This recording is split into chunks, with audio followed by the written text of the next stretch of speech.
घोटाले का फरार आरोपी मेहुल चोकसी को बेल्जियम में किया गया गिरफ्तार, भारत लाने का किया जा रहा है प्रयास।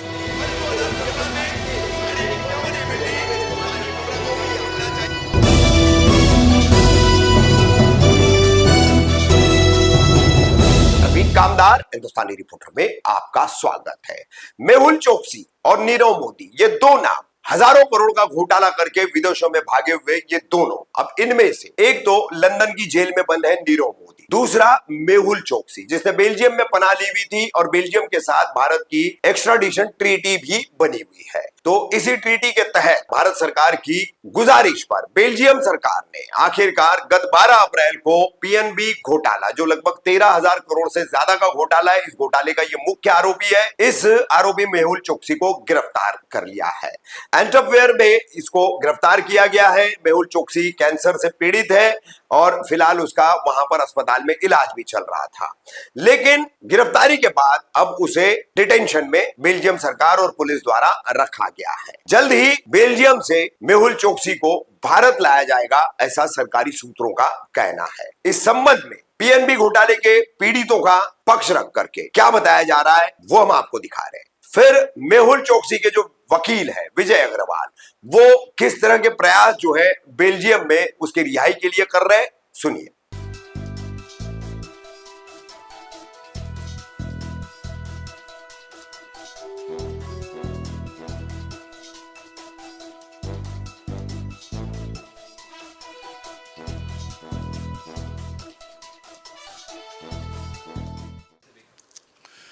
देखिए, ये बहुत बदमाश था, ये मैं इसको जानता हूँ। मैं central bank of India Bombay में उस समय एग्जीक्यूटिव डायरेक्टर था। सभी बैंकों के साथ ये खाते रखता था, फिल्म स्टारों के साथ घूमता फिरता था और ये बहुत बड़ा शोमैन टाइप था।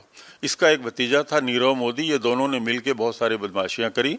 हमारी एक शाखा थी बॉम्बे में बड़ी, जो क्रेडिट की शाखा थी, फॉरेन एक्सचेंज की शाखा थी, वहाँ पे इन दोनों भाइयों के अकाउंट थे, इनके चाचा भतीजे के।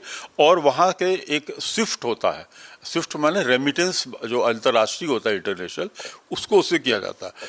वो अनफॉर्चुनेटली सीबीएस में नहीं था। वो शुरू में मैनुअल होता था, उसके बाद वो बाद में जाता था।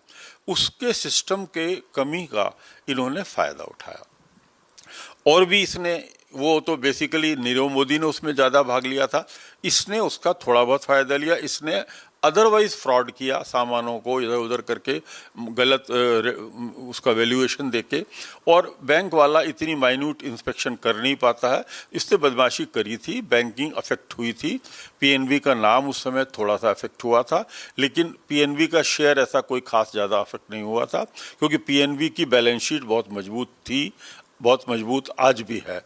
और इस झटके को पीएनबी ने बर्दाश्त किया, अपने सिस्टम्स प्रोसेसेस को मजबूत किया, स्ट्रेंथन किया।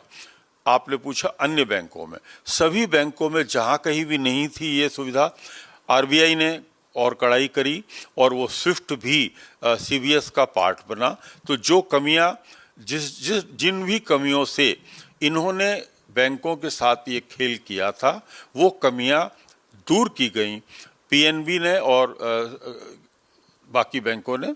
पीएनबी ने इस पूरे अकाउंट का, चूंकि फ्रॉड जैसे ही डिक्लेयर होता है तो बैंक को उस पूरे अमाउंट का प्रोविजन करना पड़ता है, अपनी बैलेंस शीट में प्रॉफिट को कम करना पड़ता है जो उस साल कमाया है, और उससे तो उनका प्रॉफिट कम हो जाता है, तो वो वाली बैलेंस शीट तो अफेक्ट होती है। लेकिन आगे से आपने कर लिया, माने आपने उस लॉस को बर्दाश्त कर लिया, और उसके बाद आप अपना काम अगर ढंग से करते रहोगे तो वापस आपकी बैलेंस शीट उसी नॉर्मल। तो इससे थोड़ा सा रेपुटेशन लॉस उस समय ऐसा लगा, लेकिन जो बैंक 131 साल, अभी बैसाखी के दिन 2 दिन पहले पीएनबी के 131 साल हुए। 1895 में लाला लाजपत राय ने लाहौर में जो स्थापित किया था, बैंक में बड़ी क्षमता है, बड़ी इसमें हिम्मत है और बहुत ताकत है। इसीलिए 2 बैंक भी अभी इसमें मर्ज हुए हैं, ओबीसी और यूनाइटेड बैंक।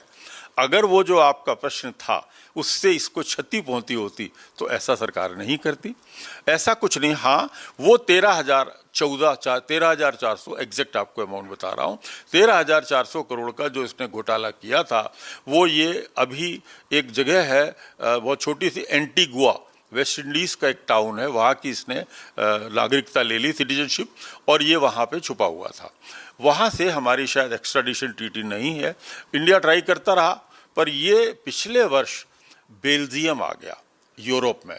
बेल्जियम के साथ वो सारे संबंध हैं, और बेल्जियम EU यूरोपियन यूनियन का हेडक्वार्टर भी है, और India central bureau of investigation CBI ने जो बेल्जियम को रिक्वेस्ट किया, पुलिस के थ्रू डायरेक्ट किया कि इसको हमें सौंप दिया जाए।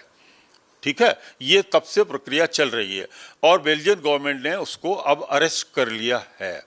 इसने वहाँ ये बहाना बनाया कि इसको जबकि इसको डिटेन करने के लिए कहा गया बेल्जियम पुलिस को, तो अरेस्ट वारंट जो मुंबई कोर्ट ने 18 में भी इशू किए थे, 21 में भी इशू किए थे। चोकसी ने क्या किया, एंटीगुआ से जब ये यहाँ आया, इसने बोला मैं मेडिकल ट्रीटमेंट के लिए आया हूँ यहाँ एंटीगुआ, और अब बेल्जियम भी मुझे ब्लड कैंसर हुआ है, उसके कारण मैं जा रहा हूँ। इसने बेल के लिए अप्लाई किया बेल्जियम में, इसको इंडियन ऑफिशियल्स ने बेल को अपोज किया और एक्स्ट्राडिशन की प्रोसेस शुरू कर दी। ये मैं आपको पूरा क्रम से बता रहा हूँ। CBI और एनफोर्समेंट डायरेक्टरेट दोनों ने मिलकर इस चोकसी को और इसके नीरव मोदी को लाने की प्रक्रिया बढ़ा दी है। नीरव मोदी की प्रक्रिया चल रही है लंदन में, इसकी प्रक्रिया बेल्जियम में चल रही है। इसने जो PNB को चीट किया था और बहुत बड़ा अमाउंट का फ्रॉड किया था, ये दोनों पे करप्शन और मनी लॉन्ड्रिंग के चार्ज लगे हुए हैं। ये चार्ज के वे कार्रवाई चल रही है। इस साल ये जब मुंबई कोर्ट ने इसको बोला कि तुमको ब्लड कैंसर है, लेकिन तुम जब वहाँ से वहाँ जा सकते हो रेडिएशन थेरेपी के लिए, तो तुम बॉम्बे भी आ सकते हो। रेडिएशन थेरेपी तो इंडिया में भी होती है और उसमें कोई दिक्कत नहीं है। इसी ने कहा हम अनफिट टू ट्रेवल हैं और हम ट्रायल नहीं करा सकते हैं। फरवरी में इसने बेल्जियम कोर्ट को यही बोला कि वो एक डिफरेंट ब्लड कैंसर और लिम्फोमा से 2023 से सफ़र कर रहा है, पर ED ने उसकी बात को नहीं माना और रिकवर मनी करने के लिए उन्होंने इसकी प्रॉपर्टीज करीब 80 करोड़ की कुछ देशों में आइडेंटिफाई करी, जो छापे वगैरह मारे थे, और इसकी प्रॉपर्टी थाईलैंड में, दुबई में, जापान में और US में पकड़ी गई और उन्हें जब्त कर लिया, अटैच कर लिया गया।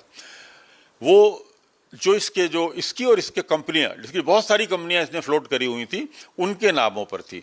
अब एजेंसी ने फॉरेन गवर्नमेंट को सबको बोला है कि हम इन प्रॉपर्टीज को बेचना चाहते हैं, क्योंकि इसने अनऑथराइजली उनको एक्वायर किया था और उस मनी को इंडिया को बैक कर दिया, वापस कर दिया जाए, तो कि जो हमारा फ्रॉड में नुकसान हुआ है बैंकों में, वो पैसा वापस आ सके। आपने पूछा था ना पैसा कैसे वापस आएगा, उसके बारे में बता रहा हूँ। दिसंबर में ED ने इसको फिर से चोकसी को लाने की प्रक्रिया शुरू कर दी, जो गीतांजलि के जेम्स में जो लिक्विडेशन की, इसकी प्रक्रिया लिक्विडेशन, इसकी कंपनी लिक्विडेशन में भी ऑलरेडी चल रही है, क्योंकि कंपनी बंद पड़ी हुई इंडिया में। अभी तक प्रॉपर्टीज इसकी 125 करोड़ की हैंडेड ओवर इनको हो चुकी हैं, और जो असेट इसके रिकवर हुए हैं, टोटल असेट, उनकी कीमत 2500 करोड़ है। माने देखिए, जो एसेट रिकवर किए हैं, ये जब ऑक्शन होंगे, बेचेंगे ED और CBI, तो आजकल ED सारी प्रॉपर्टी को बेचने पे जो पैसा आता है वो जिस बैंक से संबंधित होता है उस बैंक को, वो या तो एक बैंक होता है तो पूरा उनको देता है, या कई बैंकों में होता है तो उनको प्रोपोर्शनेटली बांटता है। तो ये 2500 करोड़ तो हो सकता है 3 भी हो, 3.5 भी हो, प्रॉपर्टी की कीमत की डिपेंड करता है मार्केट में किस दाम पे बिकती है। पर चूंकि ये बड़े शहरों में, बड़े देशों में, इंडिया में भी जहाँ प्रॉपर्टी है, कोई ऐसी छोटी मोटी प्रॉपर्टी नहीं है, इसलिए उम्मीद है कि इनके सारे एसेट्स का अच्छा खासा लिक्विडेशन होके बैंकों की रिकवरी हो सकती है। जिस तरह से बैंकों ने अपने उस लोन की रिकवरी जो माल्या को दिया था, विजय माल्या को, उसकी जो रिकवरी डेट था उससे भी शायद ज़्यादा की हो चुकी है। पूरे कंफर्म फिगर मुझे नहीं याद है, पर हो चुकी है। इसी तरह इसके सारे एसेट से हमें उम्मीद है कि बैंकों का, और विशेषकर पंजाब नेशनल बैंक का, पूरा नहीं तो काफ़ी बड़ा अमाउंट रिकवर हो जाएगा। My client Mehul Choksi has been arrested in Belgium, and at the moment he is in custody, and will be starting the process of filing an appeal against us, and then as a process of appeal we'll be requesting that he should be pulled out of the prison, and the major ground is that because of the ill health and he's undergoing cancer treatment, and of course he's not a flight risk at all.